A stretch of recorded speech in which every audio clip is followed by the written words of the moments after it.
I believe we're waiting for Senator Padilla to join, and while we're waiting, I'll continue to ask some questions until he arrives. My next question is for Mr. Geronimo. I know that HSI is focused on transnational criminal organizations, but what does Congress and the public need to be aware of about TCOs and their exploiting of security gaps at our ports of entry? Are there technology investments needed at our ports that could assist in HSI investigations to allow us to more effectively disrupt and counter these criminal groups? Thank you for your question, ma'am. First of all, I applaud the committee and legislative affairs for their efforts in passing the recent bill, which gives CBP the ability to upgrade the ports of entry. And the reason I say that is every time CBP makes an interdiction, it gives HSI an opportunity to take that interdiction and turn it into a criminal investigation. And then turning that criminal investigation and furthering that, and hopefully to identify and build out networks and identify the TCOs and for disruption, dismantlement, and potential prosecution. Some of the areas that, with that, as interdictions increase because of this NII process, that would result in HSI being resourced in order to respond to those. Currently, 20% of our work hours or total work hours are specific to CBP's port of entry seizures. That's 20%. That's fairly significant.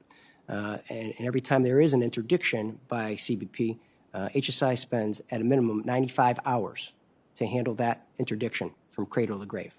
95 hours. That's 12 business days. So again, that's significant in nature, and that's a huge commitment. And I'm a knuckle dragger by nature, so I try to dumb things down for myself. But the point here is if you have a port of entry where there's 1,000 cars that go through it, and CBP inspects 10% of that, they're inspecting 100 cars. And if their hit rate is 10%, there's 10 cars with illegal substances. HSI is mandated and is non-discretionary, has to respond to that. So as NII continues to improve and CBP now inspects 500 cars and their hit rate is still 10%, that's 50 cars with narcotics that we're going to have to. So that's us responding to those and trying to build out those seizures and interdictions into long-term investigations and building out those networks. I will say from resource-wise, continue to deal with encrypted communication. That has been a sore subject for us as far as continue to keep up with cartels and TCOs in regards to encrypted communication and dealing with that.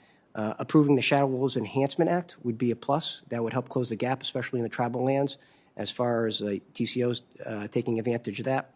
And a more collaborative approach. I look at things in 4 buckets, ma'am.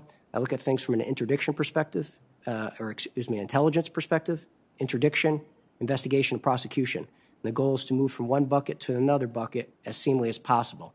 And sometimes, unfortunately, somebody thinks their bucket is more important. But I think when we're able to work collectively together, it all means something, because intelligence is good, but if you can't operationalize it, it doesn't mean anything. You can interdict things all day long, but that's not going to change anything. You can work the best case ever, but if you can't get a prosecution, arrest somebody and put them in jail, it really doesn't mean much. So working collectively together across those avenues is vital. So in totality, again, I appreciate everybody's support in regards to HSI's efforts from combating TCOs. Thank you, Mr. Geronimo, and thank you for mentioning the Shadow Wolves bill. That's a bill I've offered, and we've passed this committee, and we're working to pass it through this entire Congress, so I appreciate that. Senator Padilla, you are recognized for 7 minutes of questions. Thank you, Madam Chair.